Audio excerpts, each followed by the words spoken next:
سامعین و ناظرین، خواتین و حضرات، السلام علیکم ورحمۃ اللہ وبرکاتہ۔ نبی رحمت شفیع معظم صلی اللہ علیہ وآلہ وسلم نے ارشاد فرمایا، الا انبئکم باکبر الکبائر، میں تمہیں کبیرہ گناہوں میں بھی جو بڑے گناہ ہیں ان کی خبر نہ دوں؟ تو صحابہ نے عرض کی، بلا، کیوں نہیں حضور، آپ ارشاد فرمائیے۔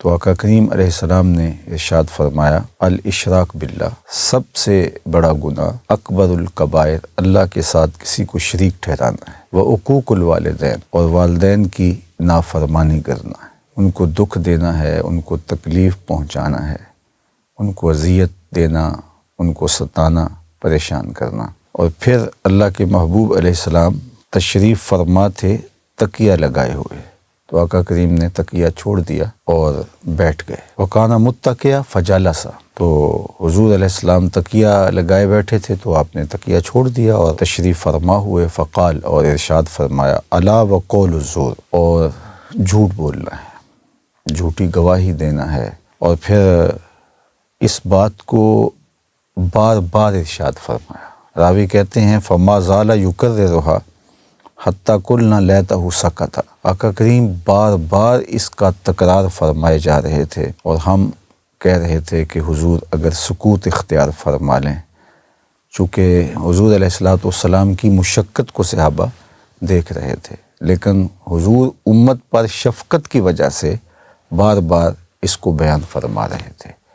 اب ان تین چیزوں کو اللہ کے محبوب علیہ السلام نے اکبر الکبائر قرار دیا۔ سب سے پہلے شرک، اور شرک ظلم عظیم قرار دیا گیا، ان الشرک لظلم عظیم، سب سے بڑا گناہ شرک ہے، اور اللہ تعالیٰ شرک کو معاف نہیں کرے گا۔ حتیٰ کہ جو شرک اصغر ہے، ریا کو قرار دیا گیا، تو اس کی بھی سخت مذمت آئی ہے۔ تو ایک تو پہلا سب سے بڑا گناہ اللہ کے ساتھ کسی کو شریک ٹھہرانا ہے۔ اللہ تعالیٰ جل شانہ ہمیں شرک خفی سے، شرک جلی سے اور ہر طرح کے شرک سے محفوظ و مامون فرمائے۔ دوسری بات اللہ کے محبوب علیہ السلام نے جو ارشاد فرمائی، عقوق الوالدین، والدین کی نافرمانی، ان کو دکھ اور اذیت دینا اور تکلیف پہنچانا۔ اللہ تعالیٰ نے ہمیں ماں باپ کے ساتھ حسن سلوک کرنے کی تلقین ارشاد فرمائی ہے، وَقَضَىٰ رَبُّكَ أَلَّا تَعْبُدُوا إِلَّا إِيَّاهُ وَبِالْوَالِدَيْنِ إِحْسَانًا، کہ تیرے رب نے یہ طے کیا ہے کہ اللہ کے علاوہ کسی کی پرستش نہیں ہوگی، اسی کی عبادت ہوگی، اور والدین کے ساتھ حسن سلوک کیا جائے گا۔ تو والدین کے ساتھ اچھا سلوک کرنے کی ترغیب دی گئی ہے۔ ان کی نافرمانی کرنا، ان کو تکلیف پہنچانا شریعت میں بہت مذموم ہے، اور اس کو نہ صرف کبیرہ گناہ کہا گیا، اکبر الکبائر قرار دیا گیا۔ علماء نے کہا کہ وہ گناہ جن کی سزا آخرت میں تو ہے ہی ہے، دنیا میں بھی ضرور ہوتی ہے، ان گناہوں میں سے ایک گناہ والدین کی نافرمانی، عقوق الوالدین ہے۔ اور وہ نیکی کے اعمال جن کی جزا آخرت میں تو ہے ہی ہے، دنیا میں بھی ان نیکیوں کا صلہ ضرور اللہ تعالیٰ فرماتا ہے، ان نیکیوں میں سے ماں باپ کے ساتھ حسن سلوک کرنا ہے، نہیں تو نشان لگا لیں اس شخص پہ جو اپنے ماں باپ کا بے ادب اور گستاخ ہے، ساری زندگی آپ اس کو رسوا ہوتے دیکھیں گے۔ اور اس شخص پہ بھی نشان لگا لیں جو اپنے ماں باپ کا با ادب ہے، ماں باپ کا خدمت گزار ہے، ان کی تعظیم بجا لانے والا ہے، آپ زندگی بھر اس کی پگڑی کے کلس کو نیچا ہوتے نہیں دیکھیں گے۔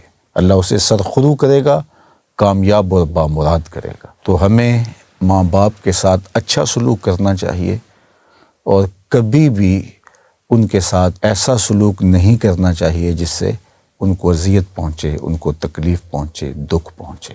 تو یہ دوسرا بڑا گناہ ارشاد فرمایا۔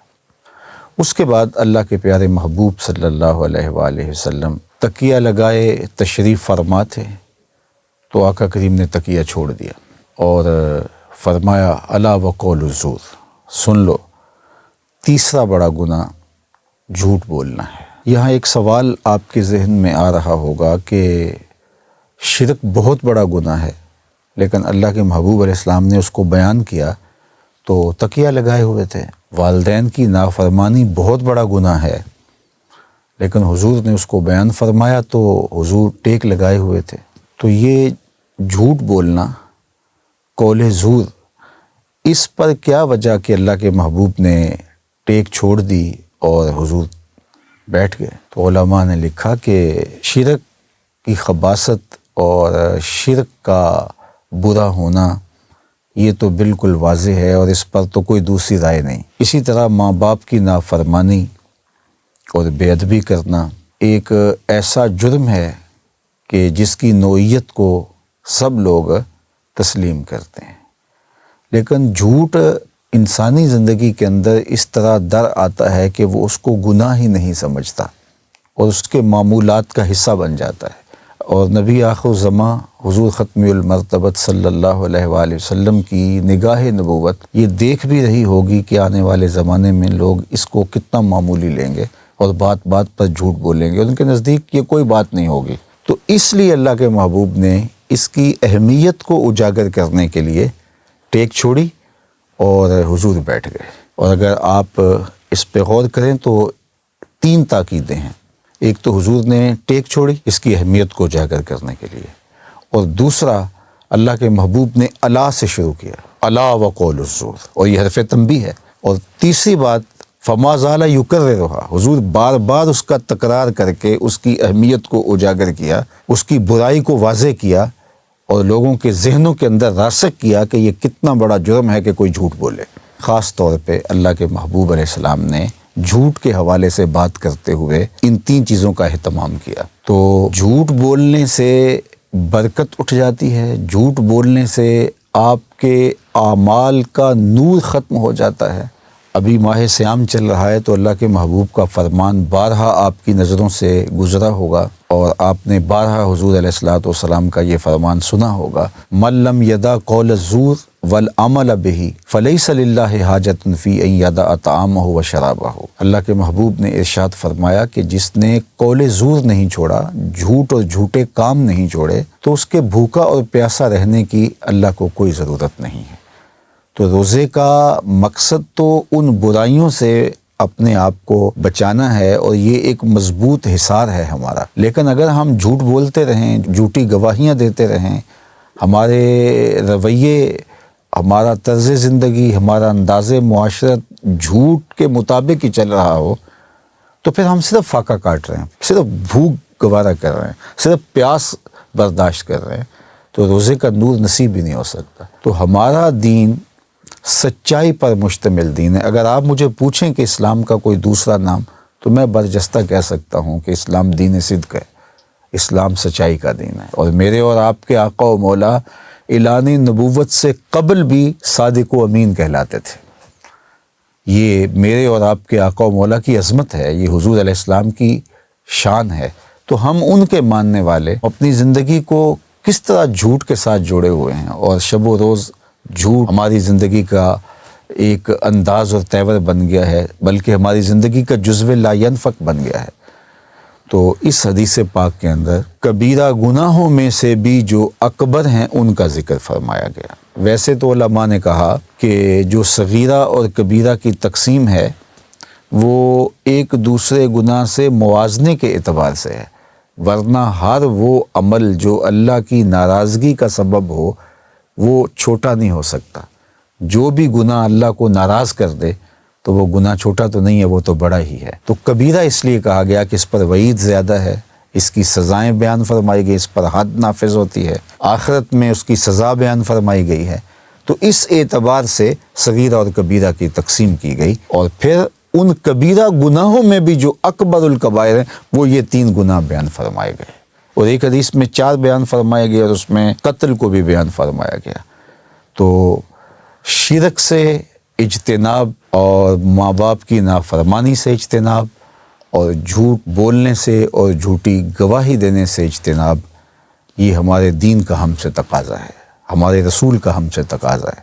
ہمارے آقا و مولا چاہتے ہیں کہ یہ اس طرح زندگی بسر کریں کہ ان کی زندگی میں یہ چیزیں نہ ہوں، اور اس کی اہمیت کو اجاگر کرنے کے لیے اللہ کے محبوب علیہ السلام نے یہ انداز اختیار کیا۔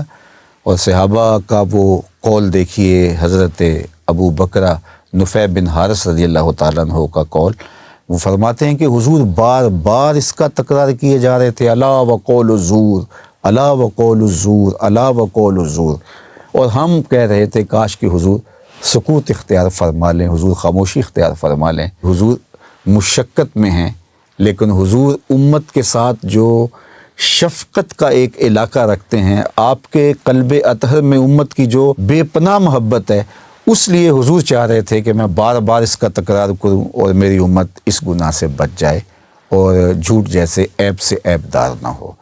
تو ماہ صیام کی ان مبارک گھڑیوں میں ہمیں عزم مصمم کرنا چاہیے کہ ہم اپنی زندگی میں ان گناہوں کو داخل نہیں ہونے دیں گے۔ اللہ مجھے آپ کو اپنی حفاظتوں کے حصار میں رکھے۔ وآخر دعوانا ان الحمد للہ رب العالمین۔